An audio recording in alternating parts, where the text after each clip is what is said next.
Meme ex wife na mo hu se wawale no. Me na me map social media for policy say ye jawade. Obi na obi ye divorce. Meme wo kwan se metimi awale. Sanso na me ex e wo kwan so betimi awale. Meme ye more than okay. Ade mu ya kan wan sem da ba out da 2017 and adabi 2021. Ye me ex awale. Tu beje di se me ex awale. Sa bro ni ma chia ne sem de. Me ex ye ni obi but ye wo ma we yentem. So pen ko be ati ma men kaka kranche oba ni tu kwan kodu abruche no ohun wi ase foforo na over the week ana wedding photos any wedding videos e pop up aye be hu say Kwaku Manu ex-wife aye friend no dan na okan le nyako e ware eye obroni kokko ma che ya afechire gongon na yesi obroni wafa Ghana din ato ne ho so ye odi kwadwo idi ankasa nso na wofo ede man de tim nti ye friend kwadwo tim a enya asem ketwa ene ye behu se wedding ni mu no na ye fefe na no a ne sa eye video yi ba beje ntre ha wo internet kasa homa ne so social media highway ne so no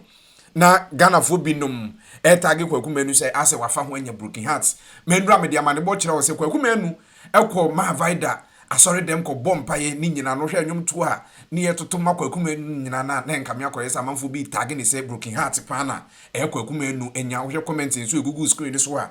amanfo level say Kwaku Manu enya broken heart na ne yeda sorry ya Bob Ziga ye nua be ma Kwaku Manu abekasa ede afa one ne ex-wife awadija ya eba omuntem somewhere 2021 emu ekire say eye wedding videos ni wedding anase awadija ya in particular na omuja ya na nyade ya eha no ono ya okay. I mean the boy is still okay intino mo bi friend Kwaku ade debi he's okay oti abrabo na se ano otene ma nyankopon so eye wona brabo mti we no akoye se efo na enyoma se mu bi fo de mo fa ho be obi enya na asem emfama no ono odonema ohwe na busua ne mayi ntine eno ene ne achievement asisi opeso achieve we wi ase ansa ne nyankopon be frɛ na afrɛ no Kwaku Manu akasa afa ne ma bibiri ho abusua yen kasa bibiri yen nyamunsia ne yenkware Kwaku Manu ensem ne bi emra ye ba ya to aso before be kwa video ni bi ede aban me kanfo Vitin consultancy ede amount say about visa ho sensem pe visa kroje de atukwan de afro man kronkron magana mu ha fempanifo number no wo abruchi opeso obefa odofo bi ana opeso atukwan bi eko UK Germany Turkey Poland Australia Dubai Canada na opeso okoye adwuma na se USC ene amanhodo na fempanifo numbers Vitin consultancy say men kan che say eba accommodation airport pickup ne flight reservation na niam egu screen so nyina ye mpanifo nsa no adwuma omoye omaso ye ho kom website www.vitinconsultancy.com from number ne mpanifo mbonko mobisia yenya musia ne nkoti Kwaku Manu nsem ne bi emra kai se meme ex wife na mo hu se wawale no me na me map social media for policy say ye jawade but amanfo pinchire mu na hu se amanfo asom ye on de Kwaku bra be chirem obi dia nko ba be say obi dia na nko ba ma comment on fine I mean fast mo tu kofofo me ye interview me ye actor me ye musician me ye radio presenter no ma bebre na yakopon de adua me Tama me ye interviews na me call interviews sisi asem ya be ya amanfo ka tu na base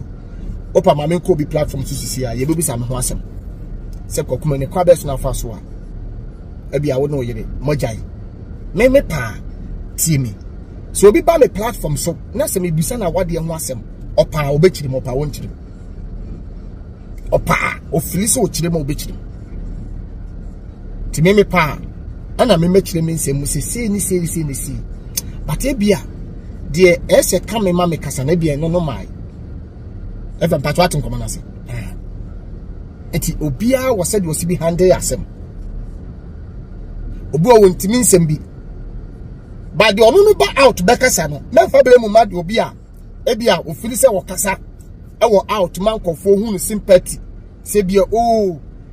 ni pass masi e fan say woni me jai what you say ni pass masi ni me jai na bia wo kasa membremu obia ebia woni ni kuna na ne yede jai na wode ya wo kasa wo social ni media so no membremu no broken heart any awadi jaye se obi se ni heart ebubu no e wo ma hodo e wo level obi de wo 100% obi de a charge 100% obi de wo 50% obi de wo 20% obi be say Kwaku Manu how many percent. Hello, I'm talking to somebody and it dey be me two member be for say ade ba ko papa we kan asem bi na e de yi papa kan de Japan wo ye be ma ade ba ko se udi kan eye ni say wale wadwuma wo ye bema wale wadwuma first wo ma hunkwa ba fa so a wo betete wo ma ti nkomo ya mnudi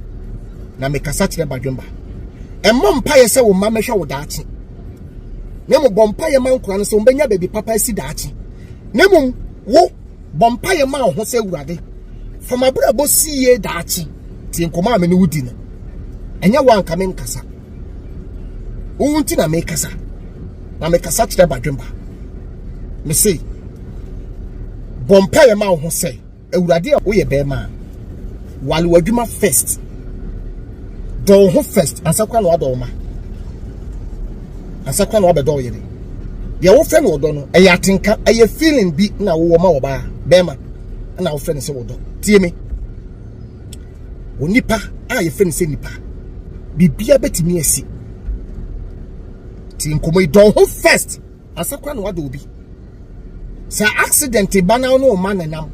wonu oyere nanam save ho first unya baby gina no be save wo ma e na oyere asema make obi ntiase make asa kire badwemba because awoti ase a na betuma hwe o mama ko school papa sa woti ase a ana betumi abobra ma sisi adan ma o ma benya baby ate sa wotimi bobra yi a obi a ne papa na ne ma me bobra yi bia no woye ne papa adwuma onye obi foforo adwuma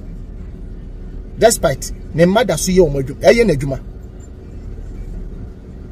Mr. Sapon, Foli Sapon, ne baba ye na dwuma. Ti nkomo because company papa na bi no, ne man na ese mbe manage because papa na fankofo a omo na ye adwuma ma no. Ti de se ne mako school no mo onim di a ne man baba ye na dwuma. Na mo so papa ntimi amabo bra, ana akoyi obi papa adwuma. Ti nkomo am no di. E di se me tuwe. Se me ware madwuma na me se otwedi apo Nyankopon se urade hira me ne pagya me a. Sabi, baby bia obedru bia no. Level bia obedru bia no oba obehunu a opese oware no ti nkoma me no dim wonam fomo a e won e ma type a wo hia wo mse wo mope okura wa koma e na ovre makura wo no e ma wotimi si wo ba bi pe wonam fomo a e wo ba wo hia no e na oba wotimi si ne pe nkoma no koye die se wonam fom a ye wo ma type a wo hia wo ma wotimi si wo mope eno ye class na me ya wadom na onya golf two tinam so so ma wo hia wo mo oba mti range over mu no ati land cruiser mu no ye wo ma level wo hia wo mo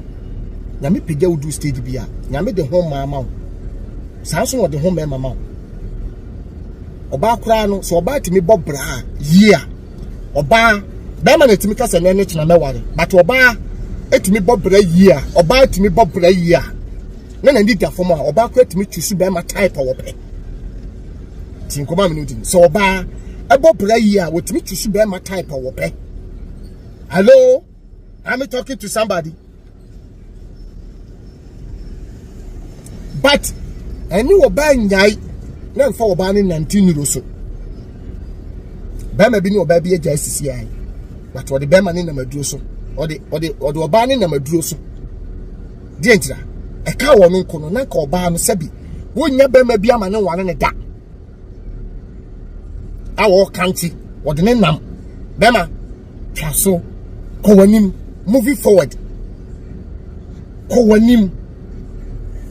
asimo me kasa kira badwemba nko awo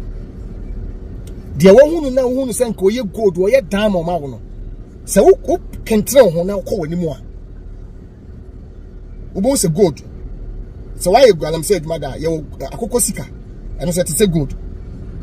but e bia be hu se de ne kura wo no na who say you good but na bia na enye no a ye no obi timi start ye no obi nkowie obetimi ni be ma bia start a maame utimi ni be ma ni nwie ti abrabo ase nipa bebre hwe me a omunti the word abrabo awade ya abrabo sikape abrabo edansie ni ade nya ya abrabo akontro kura na wutu ye no e ya abrabo nti na watu kwan ti abrabo ase se o maame kura timi no ya aka obi maame eye ne tamfo ti ko maame no di bo pa so ma ayi player bi na se o ma abandon 4 years bapo mo pa zia o kono krom ko Africa ni nua no mo kwada na twema so Sebi senior man fache me ade ba yo maame ode ne betena radio so abeku Santana ne malam ne betena ho ni nyina se ne ba ne mofo ti abusua ko atimi soliti anua maame timi soliti aba ba timi soliti ane pa me yanti na UK akura keto obi a wawie school an ko betime didi ama ne maame anya bi adi anam se yenua no bi wo mo ti abrochi a yentete e ma se de pen o Ghana hakura ekoso akura ne ye bone kura yenka ti nkoma me no di akura bi okọ ye bone kura yenka akura ne timi afase kan awo ne papa awo ne maame awo ne nua no me ba o ono onya abusia wonya ba ade nti wo ne maame ne papa sika maame ne kura wu wo mo sika wo ko mo nyina wo hye abusia nas abusia boko intino. I think one of the big and also one of the best interviews you should not miss. Kwaku Man who on the YouTube channel ubo se wakasa almost about 34 to 35 minutes abusia kakra ibetumi adwete wo ho kakra no ana yede abrewa Kwaku Man a react to any divorce on ne yere anase nya somewhere 2021 ene awade a ne ex-wife nso no akwawade kyerese bibia ha ne bi mo kwan se obekora san awade bi but ni nyina mu na yerade nto boase ne afutu bi a ekoso ede amana mosonfo da kwesi prince adwete ho kakra ede amana ebekoso de ye adi nsem na chi de ebetofon bi aba no ebe mahwefo ne atiefo nso ehu de ekọ mesere so ba no subscribe na busua na tumi akoso ayekese before ebekra mu ame akọ no mekanfo Charistic Company Limited omun reference is Army Shane Zarje capsules so infection bacteria bi abedi ni pedua na kenten so no kwaji mpanimfo bi fertility also ba idum fichi kwachi a wayasi to me county pains wo umfichi kwachi pa kwaji mpanimfo nduru bi oba bi so ha na tinka wo chiro ba entrama odepo ama nka sent mba wase kwaji mpanimfo nduru bi zaman capsules ye memedru besisi ade sexual weakness low sperm count bema ututu a enkuma boa de akwaji mpanimfo nduru bi wa mini sister yi o pese ode no kwa agopama so sepen ma nani ha je ne ho e wa agopama so ebedu obekona 30 seconds kwaji mpanimfo nduru bi hindi heba mission so eba malaria fever typhoid diabetes blood pressure na yade etai kosoro ya ma mitubi boss mantimi amboso amfere wase kikabijere wase nyina ye yade boni ya wan ye a ebigu anu ase benifo enroi fd ahwem age atum se eye open do etu akofomase herbal stores e benwa nsa ebeka mpanifo ndo bi ye frame dan kwesi prince nyame e yadoma da se ne be send ye hyemu makraw.